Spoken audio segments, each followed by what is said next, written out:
Hello students, આપણે ગયા લેક્ચરમાં સ્વાધ્યાય 1.1ના દાખલા કરવાના આપણે ચાલુ કર્યા હતા. ઓકે, ના એમાં હવે સ્વાધ્યાય 1.1માં આગળ વધતા પહેલા મેં તમને કીધું હતું મારે તમને એક ટોપિક બતાવવાનો છે જે હું વચ્ચેથી બતાવીશ. ઓકે, એટલે અહીંયા આપણે સ્વવાચક સમિત અને પારંપરિકતા અને એના પર સામ્ય સંબંધની આપણે સમજ કેળવાઈ ગઈ છે.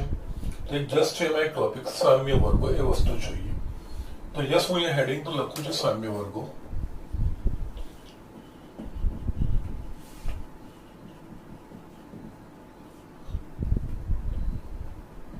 ઓકે, ના તો સામ્ય વર્ગ સમજતા પહેલા આપણે એક દાખલો જોયો છે. એ દાખલાનું હું પુનરાવર્તન કરું છું અને એના પરથી આપણે સામ્ય વર્ગનો એક કન્સેપ્ટ ડેવલપ કરીશું. ઓકે, એટલે અહીંયા છે ને, ધારો કે આ એક એક્ઝામ્પલ છે. પહેલા ધારો કે ગણ ઝેડ પરનો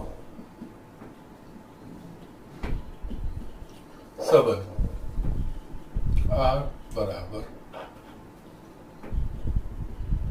AB જ્યાં બે A માઇનસ B નો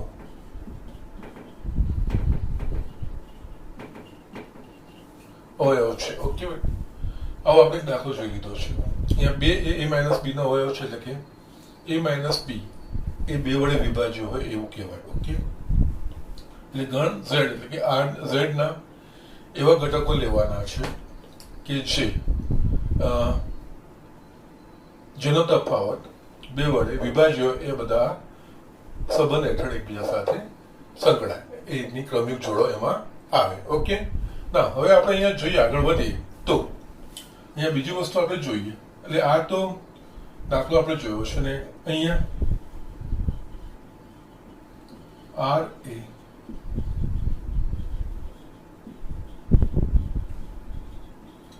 સામ્ય સંબંધ છે.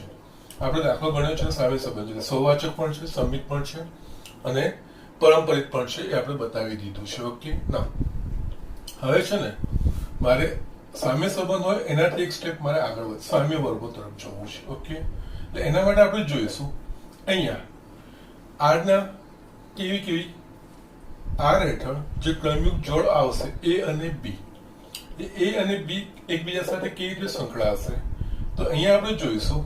તો A અને માઇનસ B એ બે ને હોય, એટલે કે A માઇનસ B નો તફાવત બે વડે વિભાજ્ય હોવો જોઈએ.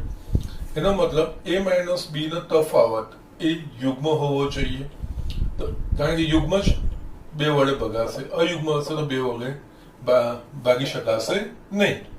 એટલે અહીંયા A માઇનસ B હંમેશા યુગ્મ થવું જોઈએ. તો અહીંયા A અને B આપણે એમાંથી કેવા પસંદ કરવા જોઈએ કે જેનાથી એનો તફાવત હંમેશા યુગ્મ રહે.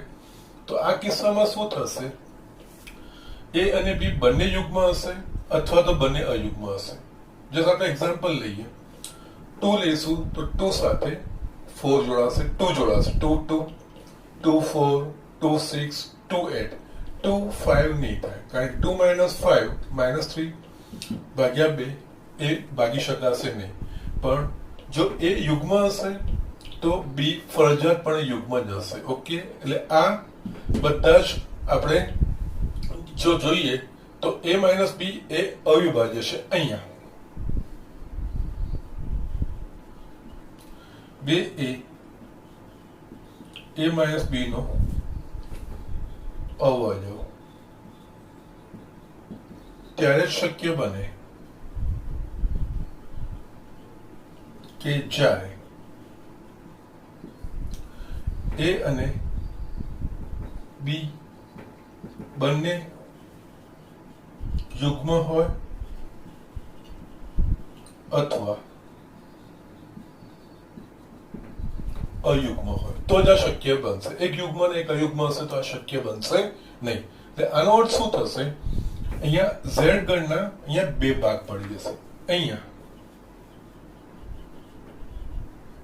ગણ એટલે જેના પર વ્યાખ્યાયિત જે સંબંધ છે, ગણ Z ના બે ભાગ પાડી શકાય. ઓકે, એટલે કેવી રીતે ભાગ પાડી શકાય, તો એક ગણ બનશે. યસ, અહીંયા હું Z1 લખું કે જેમાં બધા યુગ્મ આવશે ને એ બધા એકબીજા સાથે પરસ્પર સંબંધ વડે જોડાયેલા હશે. અહીંયા શું થશે? આમાં જસ્ટ -4 -2 0 2 4 આ રીતે થશે અને બીજું લખું Z2. આમાં બધા અયુગ્મ આવશે -3 -1 1 3 5 આ આવશે. આ બંનેનું ભેગું કરીશું તો આપણને Z ગણ મળશે. અને એના સિવાય આ સંબંધ હેઠળ કોઈ બી ક્રમયુગ જોડ આવશે તો કાં તો આના બે ઘટકો હશે અથવા તો આના બે ઘટકો હશે. એક ઘટક આમાંનો કે એક ઘટક આમાંનો નહીં હોય. જો 4 હશે તો બીજો કોઈ ઘટક આ યુગ્મમાંથી જ કોઈ હશે, કોઈ અયુગ્મ નહીં આવી શકે આ સંબંધ હેઠળ. એ જ રીતે આમાં કોઈ એ અયુગ્મ હશે તો બીજો કોઈ ધારો કે a બરાબર 1 હશે તો બાકી b આમાંનો કોઈ અયુગ્મ જ હોવો જોઈએ, યુગ્મ હશે નહીં.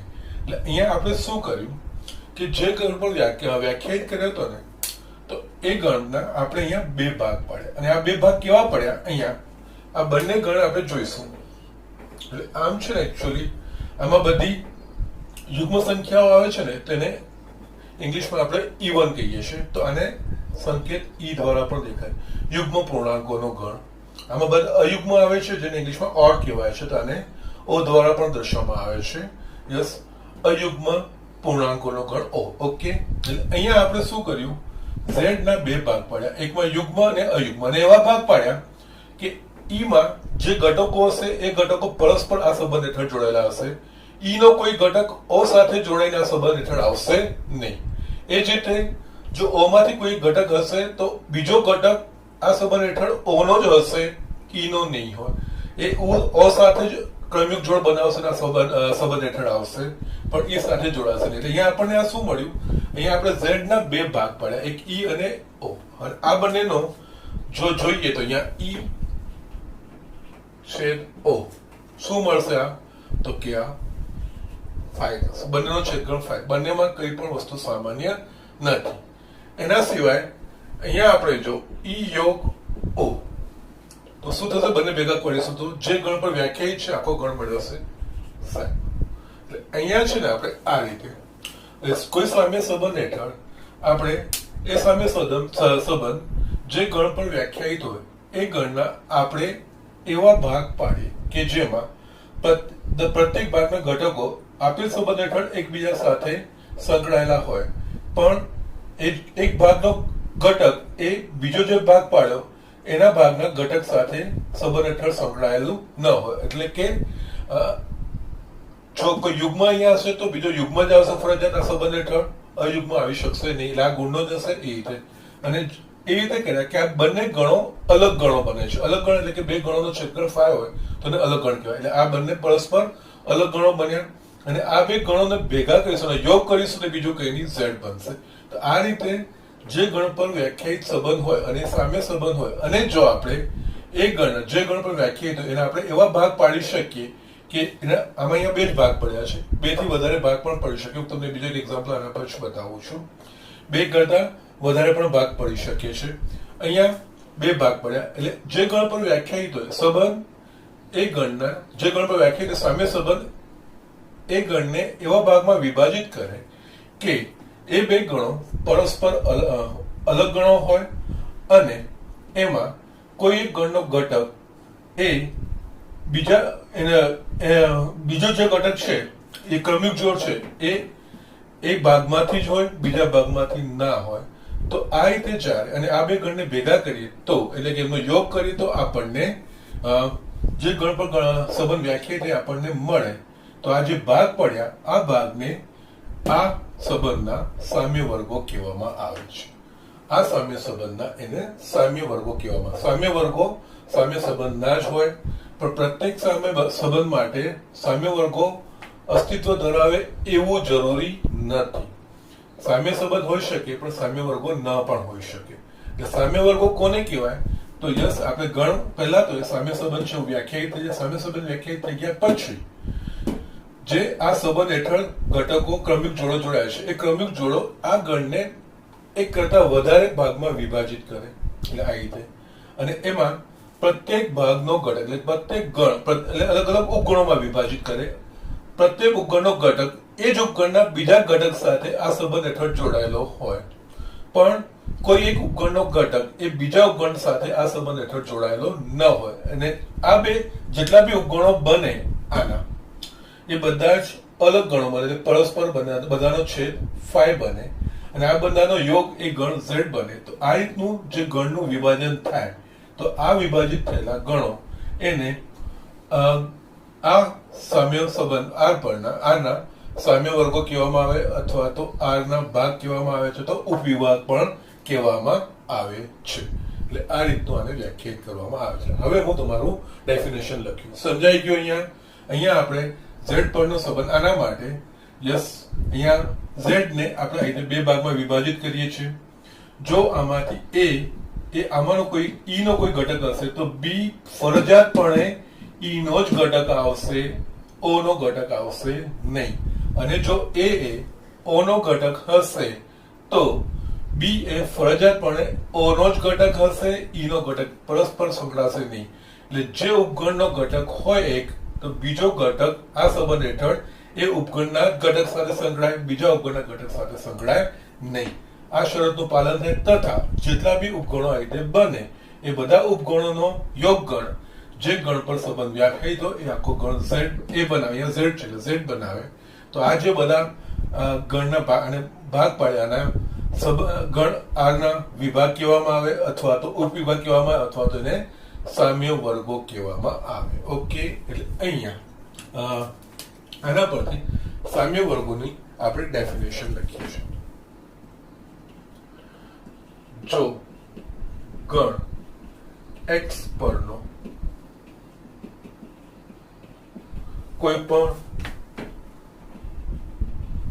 સામ્ય સંબંધ આર એ ગણ એક્સ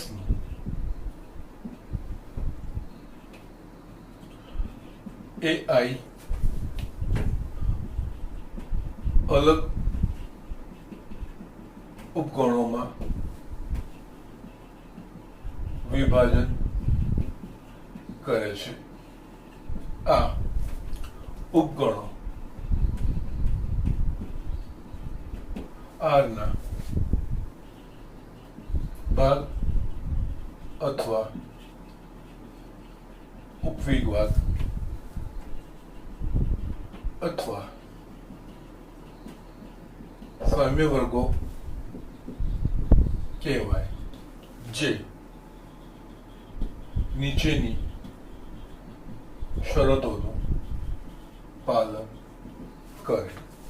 આમાં ફર્સ્ટ, પ્રત્યેક આઈ માટે એ આઈના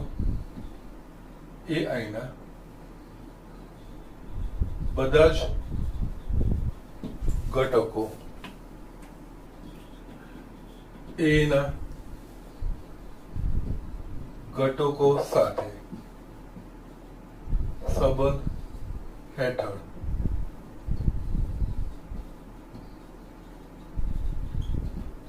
પ્રત્યેક આઈ માટે એના બધા જ ઘટકો ફક્ત એ આઈના ઘટકો સાથે સંબંધ હેઠળ સંકળાય છે. 2, I is not equals to j માટે ai નો કોઈ પણ ઘટક aj ના ઘટક સાથે સંબંધ હેઠળ સંકળાતો નથી. અહીંયા ફક્ત લખવાની જરૂર નથી. ત્રીજું, અહીંયા I is not equals to j માટે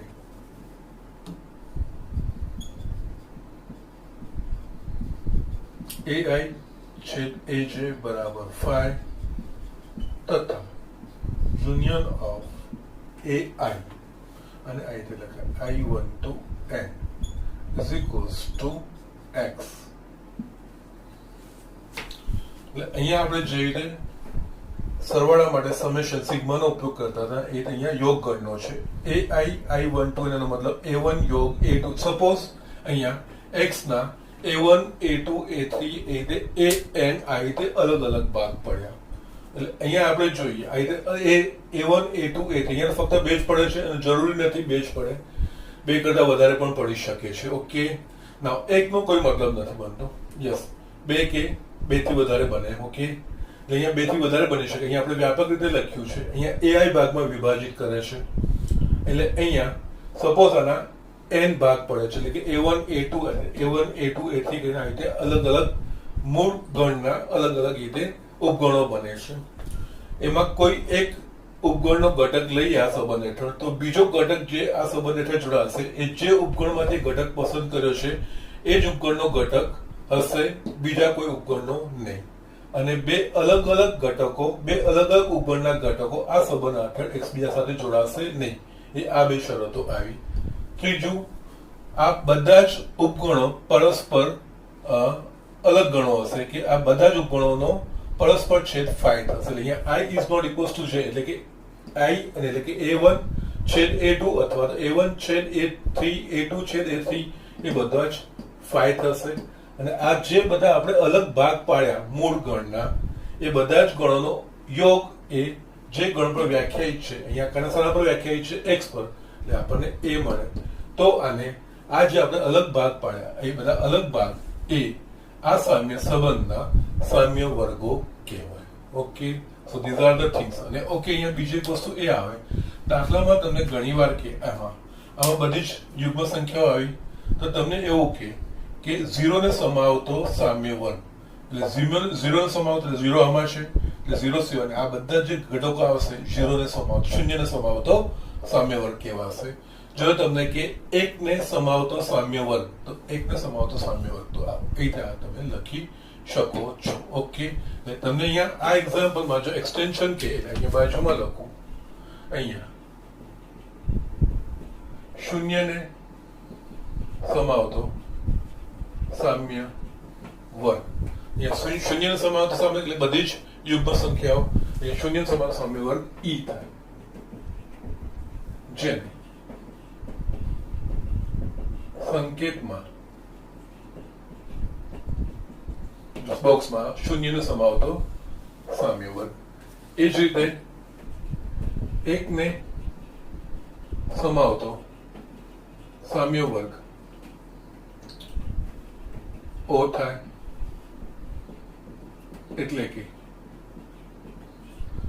આ બધી જ સંખ્યાઓનું ગણ, અયુગ્મ સંખ્યાઓનું ગણ. યસ, આ રીતે દર્શાવવામાં આવે છે સામ્ય વર્ગોને. ઓકે, એટલે ઘણી વાર તમને આ પૂછે, એક્સટેન્શન બી પૂછે, કોઈ એક ચોક્કસ સંખ્યાને સમાવતો સામ્ય વર્ગ, તો યસ એના સિવાય બીજો કોઈ થશે નહીં. Okay, so these are the things. આટલું ઝડપથી લખી લો. આ જસ્ટ થોડું સામ્ય વર્ગની ડેફિનેશન હતી, અને જે આપણે સામ્ય સંબંધો જોયા એનાથી આ આગળનું એક્સટેન્શન છે. અહીંયા પછી આપણે જે સામ્ય સંબંધ વ્યાખ્યાયિત કર્યા પછી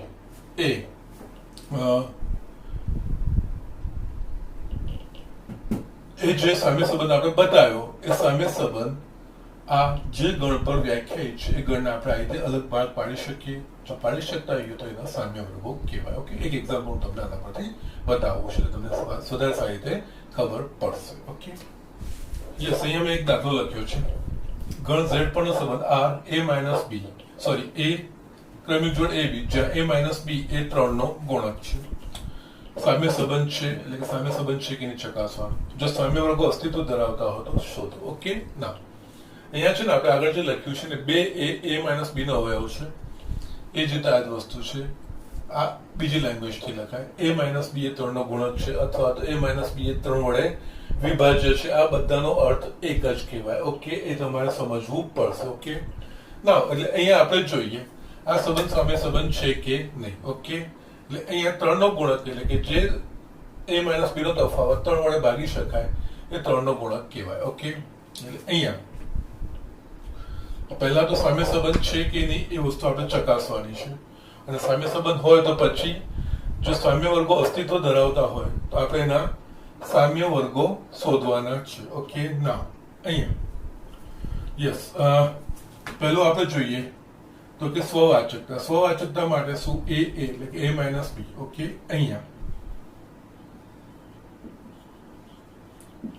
પ્રત્યેક a belongs to z માટે a માઇનસ a બરાબર 0 જે 3 નો ગુણક છે, કારણ કે 3 ગુણ્યા 0 ઇઝ ઇક્વલ્સ ટુ 0 એટલે 3 નો ગુણક કહેવાય. ઓકે, એટલે અહીંયા માટે a belongs to r માટે r a સ્વવાચક સંબંધ છે. સેકન્ડ, હવે આપણે સમિત માટે આપણે a માઇનસ b એટલે કે a b આમાં અસ્તિત્વ ધરાવે છે, એટલે કે એવી ક્રમિક જોડ a માઇનસ b કે જે 3 નો ગુણક છે. ધારો કે a minus b belongs to r માટે, અથવા તો એટલે કે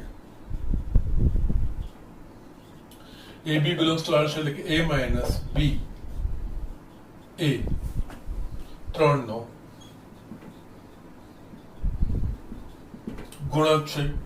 સમિત માટે આપણે શું ab belongs to r પરથી આપણે જો b a belongs to અહીંયા એ જ પ્રમાણે ab માટે a માઇનસ b થાય તો ba માટે શું થાય b માઇનસ a. જો a માઇનસ b એ 3 નો ગુણક હોય તો b માઇનસ a 3 નો ગુણક છે કે નહીં, જસ્ટ ચકાસો તો આપણે અહીંયા a અને b લઈએ તો 3 નો ગુણક 1 અને 4, a બરાબર 1 અને b બરાબર 4. 1 માઇનસ 4 એટલે શું થાય -3, જેને 3 વડે ભાગી શકાય એટલે 3 નો ગુણક કહેવાય. તો એનાથી ઉલટું 4 1 લઈએ તો 4 માઇનસ 1 એ શું થાય 3, એ પણ 3 વડે ભાગી શકાય તો એ પણ 3 નો ગુણક છે, એટલે એ સત્ય છે. અને અહીંયા મેં તમને કીધું છે પરિણામો સમાન નહીં પણ ગુણધર્મોનું પાલન થાય છે કે નહીં એ વસ્તુ પર ધ્યાન રાખવાનું હોય. એટલે અહીંયા ધારો કે a માઇનસ b 3 નો ગુણક છે માટે આપણે લખી શકીએ b માઇનસ a પણ 3 નો ગુણક છે. અહીંયા b માઇનસ 3 નો ગુણક છે એટલે કે આ સંબંધ હેઠળ આવી ગયું. માટે અહીંયા ba belongs to r, ab belongs to r પરથી આપણે ba belongs to r આપણે બતાવ્યું છે. માટે r a સમમિત સંબંધ છે.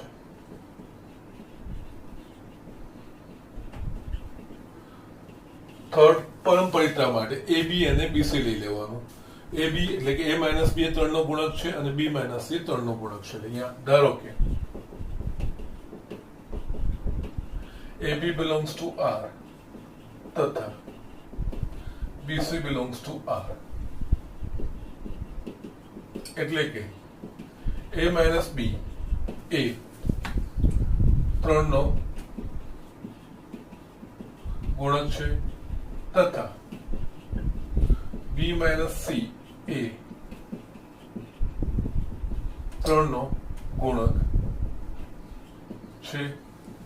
યસ, હવે આપણે એના પરથી શું બતાવવાનું કે જો a માઇનસ c 3 નો ગુણક થઈ જાય તો એ પરંપરિત છે, જો a માઇનસ c 3 નો ગુણક ના બને તો એ પરંપરિત નથી. તો અહીંયા આપણે આ પરંપરિતા માટે a માઇનસ b 3 નો ગુણક છે, દેટ મીન્સ એ 3 સાથે કોઈક પૂર્ણાંક ગુણાયેલો હશે. એટલે અહીંયા આપણે a માઇનસ b એ 3 નો ગુણક છે તો a માઇનસ b બરાબર 3m m belongs to z તથા b માઇનસ c, કારણ કે 3 નો ગુણક છે એટલે એ 3 સાથે કોઈક પૂર્ણાંક ગુણાયેલો હોય એવો કંઈક આ હશે. તથા b માઇનસ c પણ ગુણક છે એટલે b minus c is equals to 3n જ્યાં n belongs to z. Okay, હવે આપણે સાબિત કરવાનું છે a માઇનસ c 3 નો ગુણક છે. અહીંયા આના માટે માઇનસ b ને પ્લસ છે તો આ બેનો સરવાળો કરીએ તો અહીંયા a minus b plus b minus c is equals to જમણી બાજુ 3m પ્લસ 3n માટે જો આને a minus b plus b minus c અહીંયા 3m plus n b b cut થઈ ગયા તો a માઇનસ c 3. અહીંયા m પણ કોઈ પૂર્ણાંક છે, n પણ કોઈ પૂર્ણાંક છે, એનો સરવાળો બી કોઈ પૂર્ણાંક હોય. અહીંયા 3k જ્યાં m plus n is equals to k કોઈ પૂર્ણાંક અથવા તો બિલોંગ્સ ટુ ઝેડ. આનો અર્થ શું થાય? a માઇનસ સી એ 3 સાથે કોઈ પૂર્ણાંક ગુણાયો છે, એનો મતલબ a માઇનસ સી એ 3 નો ગુણક છે. માટે a માઇનસ સી એ 3 નો ગુણક છે. માટે AC belongs to R. AB અને BC belongs to R પરથી આપણે AC belongs to R પુરવાર કર્યું. માટે R એ પરંપરિત સંબંધ છે. યસ, આટલું પતી ગયું. ના, હવે આપણે જોવાનું છે યસ માટે R એ Z પરનો સામ્ય સંબંધ છે.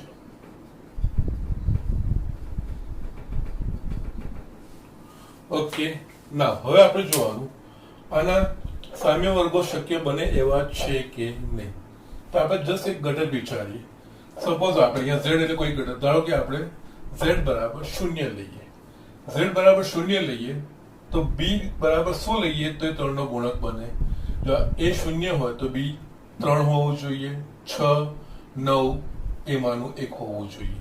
એ જ રીતે -3 -6 -6 એ વસ્તુ જોડાશે. ઓકે, આના સિવાય બીજું કોઈ આવશે તો કે નહીં. એટલે જો a બરાબર 0 હશે તો એની સાથે 3 6 9 3 ના ગુણાકો જ જોશે. -3 -6 એ રીતે. જો a બરાબર 1 લઈશું તો b બરાબર શું લેવું જોઈએ કે જેનાથી આ સંબંધનું પાલન થાય? તો કે જો a બરાબર 1 લઉં તો b બરાબર 4 7 10 13 એ જ રીતે આ બાજુ -2 -5 એ રીતના લેવા જોઈએ. ઓકે, એ જ રીતે જો a બરાબર 2 લઉં છું તો a બરાબર 2 લઉં તો શું થશે? તો આ શું આવવું જોઈએ? 5 8 11 14 એ બધા આવવું જોઈએ, કારણ કે આ બધાનો તફાવત થશે 3 નો ગુણક થશે. ઓકે, એ જ રીતે ઋણ માટે પણ આપણે લઈ શકીએ. એટલે આપણે 0 1 2 માટે ચકાસ્યું. હવે a બરાબર 3 લઈએ છીએ તો એ પાછું પહેલા વાળું આવી ગયું. જયારે 0 લીધું હતું ને એમાં 3 આવી ગયું. 3 લઈએ તો અહીંયા શું આવે? આ 0 આવી શકે, 3 થઈ શકે, 6 થઈ શકે, પહેલા વાળું થઈ શકે. એટલે અહીંયા પાછું આપણે 4 લઈશું તો એ એક વાળું આવી જશે, 5 લઈશું તો 2 વાળું. એટલે અહીંયા આવે જસ્ટ એનું એ જ રૂપાંતર થાય. એટલે અહીંયા આપણે એવું કહી શકીએ, અહીંયા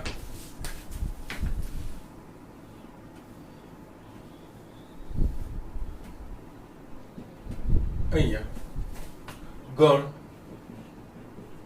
Z ના એવા ભાગોમાં વિભાજન કરીએ કે જેથી Z1 is equals to અહીંયા -30369,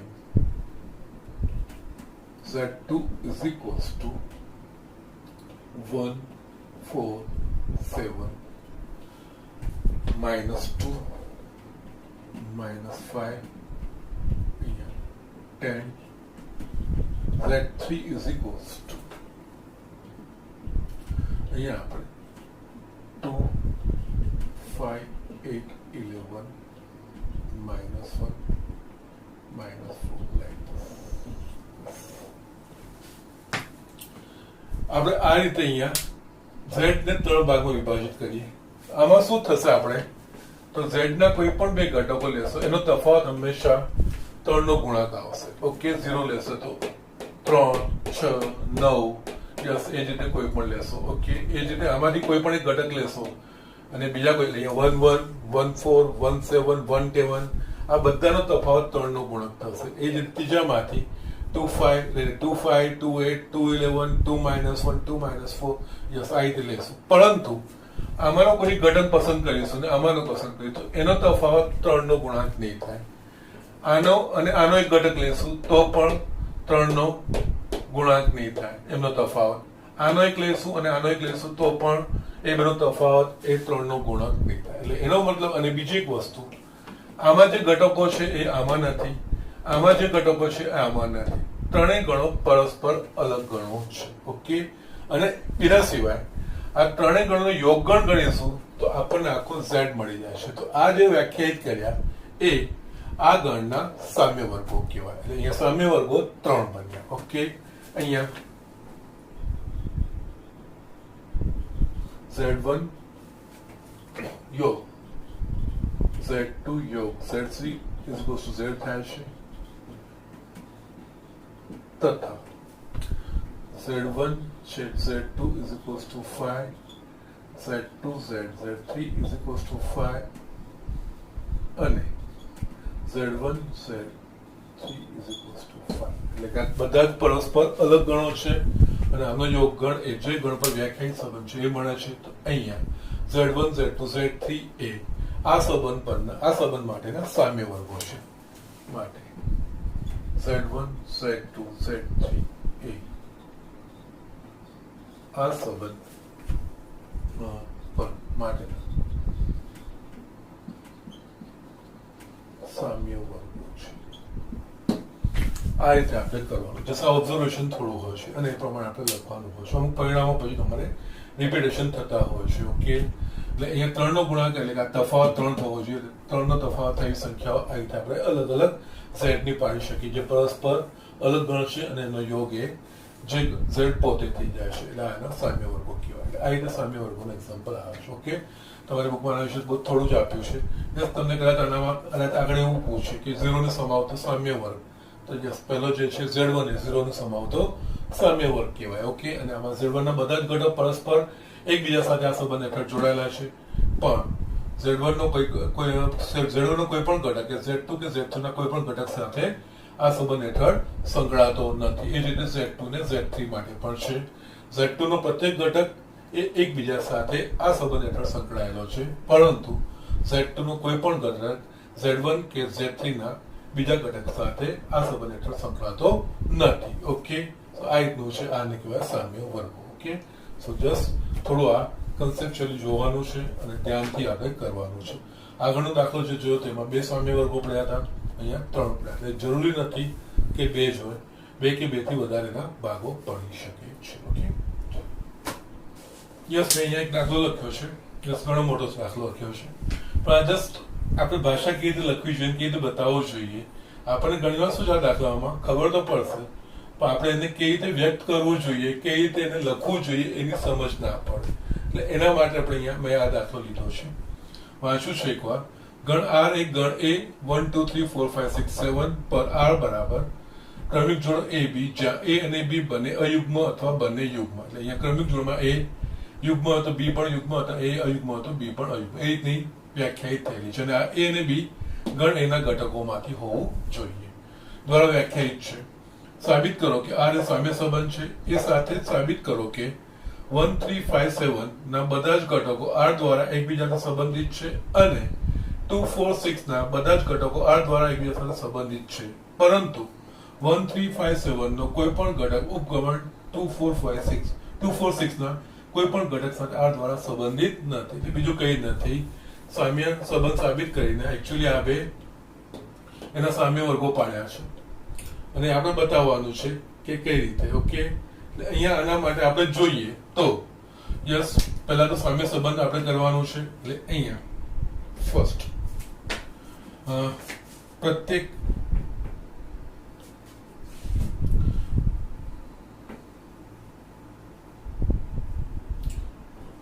જો A અયુગ્મ હોય તો B પણ અયુગ્મ હોય એટલે આમાં શું છે બંને જો અયુગ્મ અથવા તો બંને યુગ્મ હોય અહીંયા A અયુગ્મ હોય તો A અયુગ્મ જ થાય 2 મિનિટ આને છે ને એ અયુગ્મ હોય અથવા તો યુગ્મ હોય તે પ્રમાણે એ અયુગ્મ અથવા યુગ્મ થાય એટલે કે A belongs to R આપણે સ્વવાચકતા માટે શું થવું જોઈએ A અને A બંને અયુગ્મ છે અથવા તો A અને A બંને યુગ્મ છે તો A અયુગ્મ હશે તો બીજું અયુગ્મ છે આ યુગ્મ હશે તો આ યુગ્મ એટલે A belongs to R માટે R A સ્વવાચક છે. સંમિતતા માટે આપણે શું લેવાનું? ધારો કે એ બી બિલોંગ્સ ટુ આર. એનો અર્થ શું થાય? એ અને બી બંને અયુગ્મ છે અથવા તો એ અને બી બંને યુગ્મ છે. અહીંયા એટલે કે એ અને બી બંને અયુગ્મ છે અથવા એ અને બી બંને યુગ્મ છે. સંમિતતા માટે આપણે શું સાબિત કરવાનું? એ બી બિલોંગ્સ ટુ આર. એના પરથી જો આપણે બતાવી શકીએ બી એ, અહીંયા ક્રમનું મહત્વ છે. જો એ અને બી બંને અયુગ્મ છે તો આપણે બી અને એ બંને અયુગ્મ છે એવું લખી શકીએ કે ના લખી શકીએ? યસ, કારણ કે બંને અયુગ્મ છે તો આ બી અયુગ્મ જ છે, તો આપણે ક્રમ બદલીને પણ લખી શકીએ બી અને એ બંને અયુગ્મ છે. આના પરથી માટે બી અને એ બંને અયુગ્મ છે અથવા આમાં પણ બી અને એ બંને યુગ્મ છે. જો એ બી અને જે રીતે એ બી માટે એ અને બી બંને યુગ્મ છે, એટલે કે એ બી બંને યુગ્મ હોય તો મતલબ એક ક્રમિક જોડ એ અને બી થાય. એ જ રીતે અહીંયા બી અને એ બંને અયુગ્મ છે એનો મતલબ ક્રમિક જોડ થાય બી એ, અને બી અને એ બંને યુગ્મ છે એનો મતલબ ક્રમિક જોડ થાય બી એ. માટે આના પરથી બી એ બિલોંગ્સ ટુ આર માટે આર એ સંમિત સંબંધ છે.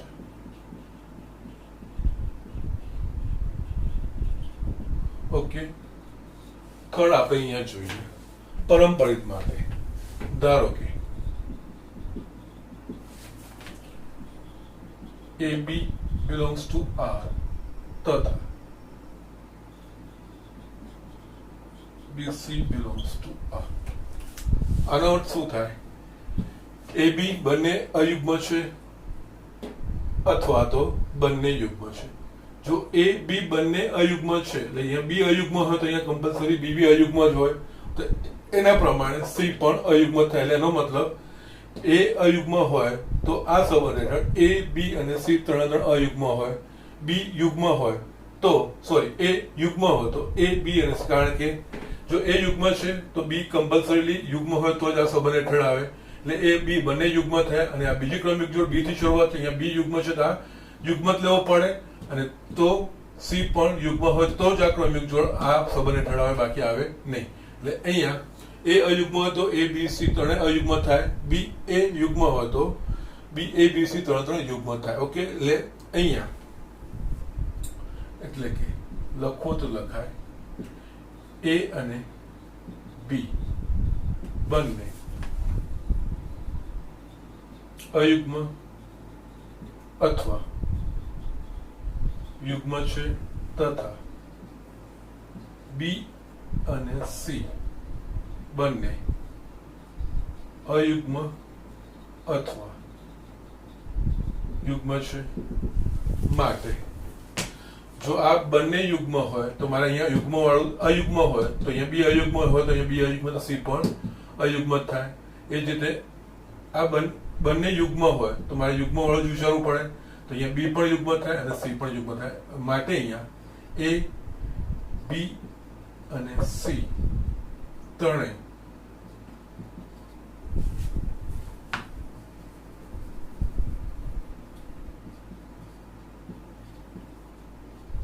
અયુગ્મ અથવા યુગ્મ થાય. માટે આપણે એ બી અને બી સી એના પરથી એ અને સી યુગ્મ કે અયુગ્મ એવું તારવવાનું છે. એ બી સી ત્રણ અયુગ્મ થાય તો એ અને સી અયુગ્મ અથવા યુગ્મ થાય. માટે SC belongs to R. માટે R એ પરંપરિત સંબંધ છે. માટે R એ સામ્ય સંબંધ છે. આ રીતનું આપણે લખી શકીએ સ્ટેટમેન્ટ. ઓકે, ના છેલ્લું આપણે આ 3 બતાવી ગયું. હવે આપણે જે બતાવવાનું સાબિત કરો કે 1 3 5 7 ના બધા જ ઘટકો R દ્વારા એકબીજા સાથે સંબંધિત છે. એટલે અહીંયા 1 3 5 7 એ કેવી રીતે બતાવવાનું એ જોશું. અહીંયા લેંગ્વેજ થોડી બતાવું છું. ધારો કે A B belongs to 1 3 5 7. તો A અને B બંને અયુગ્મ થાય તથા ધારો કે AB belongs to 2 4 6. તો A અને B બંને યુગ્મ થાય, કારણ કે A અને B આપણે સંબંધ A B લેવાનો છે. આના બધા જ ઘટકો એટલે કે ક્રમિક જોડના ઘટકો આપણે આમાંથી લઈએ છીએ 1 3 5 7 માંથી. ઓકે, એનો મતલબ A અને B બધા જ અયુગ્મ થઈ શકે. તો ક્રમિક જોડ હંમેશા અયુગ્મ, એટલે A અને B બંને અયુગ્મ થશે. અને જો A B આમાંથી હોય તો બધા જ A અને B બધા યુગ્મ થઈ ગયા. એનો મતલબ આ બંને જ સ્ટેટમેન્ટ આ સંબંધ હેઠળ આવે છે. ઓકે, માટે 1 3 5 7 ના બધા જ ઘટકો સંબંધ R દ્વારા એકબીજા સાથે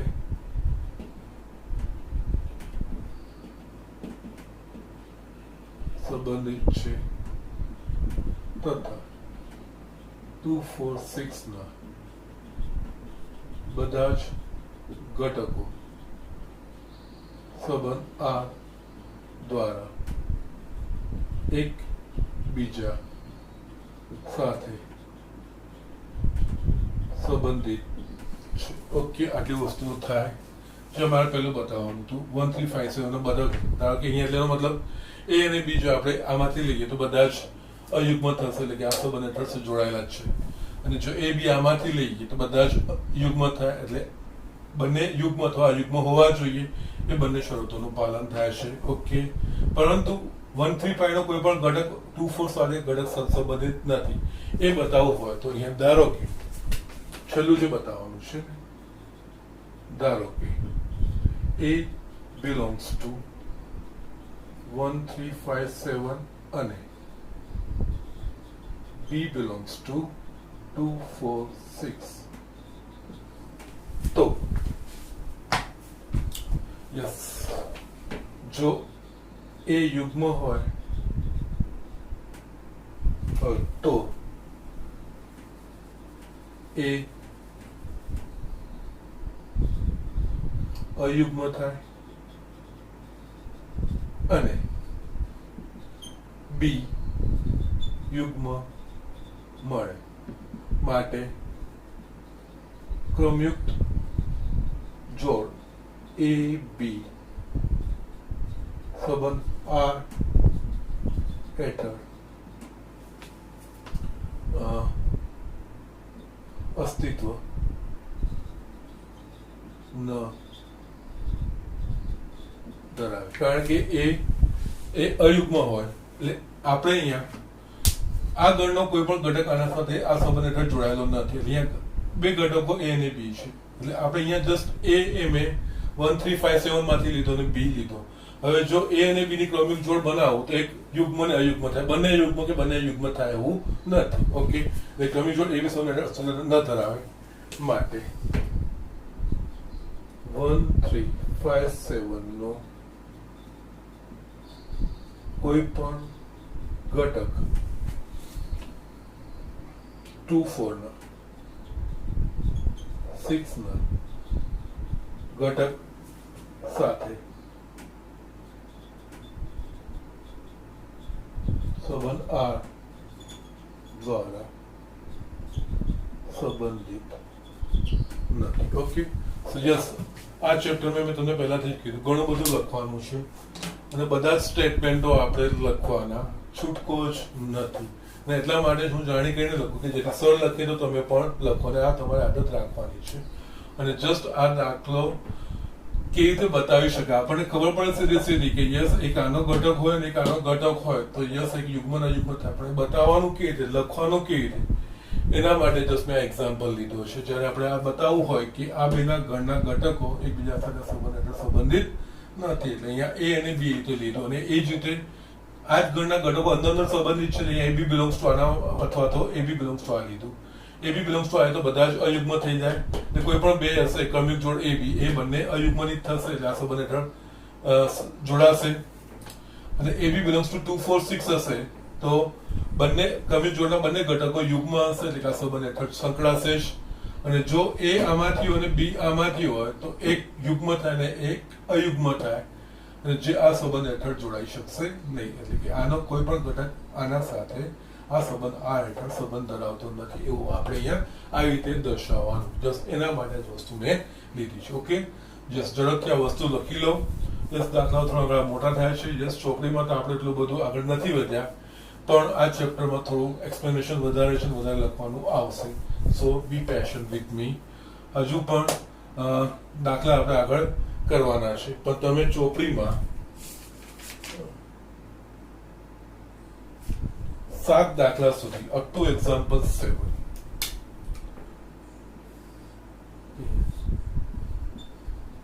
સ્વાધ્યાય 1.1 માં એક્ઝામ્પલ 7 સુધીના દાખલા. તમારે આમાંથી જે મેં ના કરાયા હોય એ તમારે 7મા દાખલા સુધીના બધા જ દાખલાઓ તમારે હોમવર્કમાં મને કરીને બતાવવાના છે. કાલે સ્વાધ્યાય 1.1 હું પૂરું કરવાનો પ્રયત્ન કરીશ કે જેનાથી પછી આપણે આગળ વધીએ. ઓકે, આજના લેક્ચરમાં આટલું જ.